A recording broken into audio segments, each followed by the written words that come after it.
We are the Salas family, and we have decided to leave our conventional life to take a round-the-world trip that's going to last us at least 1 year. In our last video, you saw what inspired us to do this, how we planned it, and even our goodbyes. Bye! After a month with our families in northern Wisconsin, we drove 7 hours to Chicago where we departed for Colombia, our first stop on our round-the-world trip.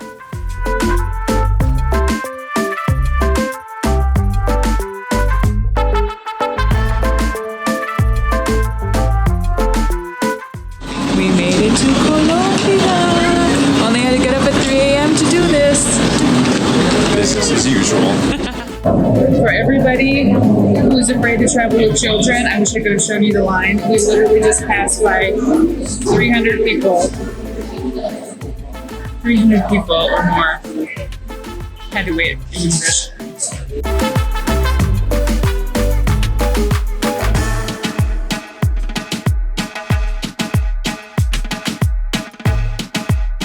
Colombia is a major entryway between North America and South America, and you can regularly find very reasonably priced tickets to most of Colombia's major cities. In a prior trip, we went to Medellin and Cartagena. This time we'll be going to Bogota before we head to Peru.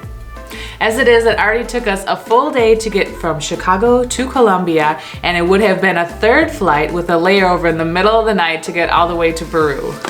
With 2 kids under 6, taking 3 flights in 1 day with a long layover is a potential disaster we definitely wanted to avoid. So we're taking a week here to see some of the historic sites here in the capital city of Bogota and to adjust to the altitude before we head to Cusco. Okay, so how have we spent our week here? Well, when we first arrived, we just kind of went around on foot. So we explored our neighborhood. I had Seneca on my back.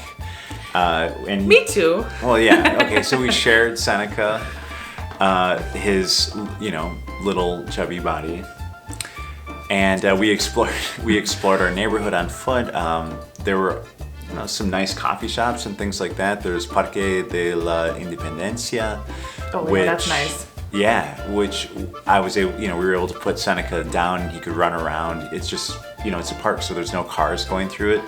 There was a nice fitness, kind of like an urban fitness gym. Like usually in the US, you just see parks for kids with like playground equipment, but it's really nice to see that and in these parks, there's stuff for adults to do too. And then walking distance is the historic district, so we walked over there, and if you go during lunchtime, they set up vendor stalls and you can try a lot of great local food, which I always appreciate.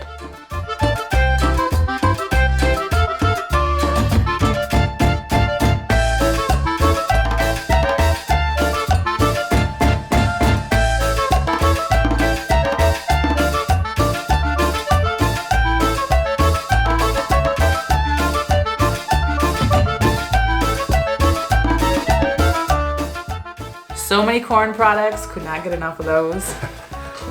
Seneca loved the corn products. And by that we mean corn on the cob. So generally in our year abroad, we're going to be either on foot or using public transportation while we're in a particular city. If we're in the country, we'll be renting a car, but while we're here, we're basically on foot, which is challenging because of the altitude. And I have been so winded. Yeah, normally we could do a flight of stairs even wearing Seneca without much trouble, but here, I got 20 steps and I have to stop and, try to catch my breath, basically. I do a lot of strategic leaning, totally posing for this picture. One of the things we wanted to do during our week is go to Montserrat, which is a church, this beautiful church on the high ground looking over all of Bogota. Which is in a valley. Epic views, basically. I honestly think it's the most beautiful view that you can get in all of Bogota. I agree. There are 3 different ways that you can get up there. One of them is free. You can just walk your way all the way up. It's probably pretty far. I don't know. I think it takes about an hour, I read, but since we were having trouble just walking around getting groceries, like that was not for us. We weren't like trying to, come home with the gold quite yet. We were more of like the participation trophy ribbon. So we'll save that for Peru. We didn't take the free route. We went to one of the other two options. One of them is a cable car, and the other one is like a little tram called a funicular. So we took the funicular up, which I can't remember how much it costs. There's gonna maybe hopefully be some text there. Yeah. So we took the funicular up, which was reasonably priced and had the shortest line. That's pretty much what won the coin toss up there. And we were able to then walk around the grounds, which are very beautiful, see the sights, and also there's eating up there. I'm always down for the eating. So once you get through seeing these beautiful statues and sculptures and the most incredible view of probably most of Bogota. All that for sure. Then you get to a corridor with souvenir shops lining either side, and after that there are basically anything you can want to eat. So it's a great place after you've done maybe that big hike. After you've done that big hike. Well, getting just walking around the grounds at such an altitude, it actually does make you tired. I don't know if it actually makes you hungry. In fact, I feel like we were less hungry.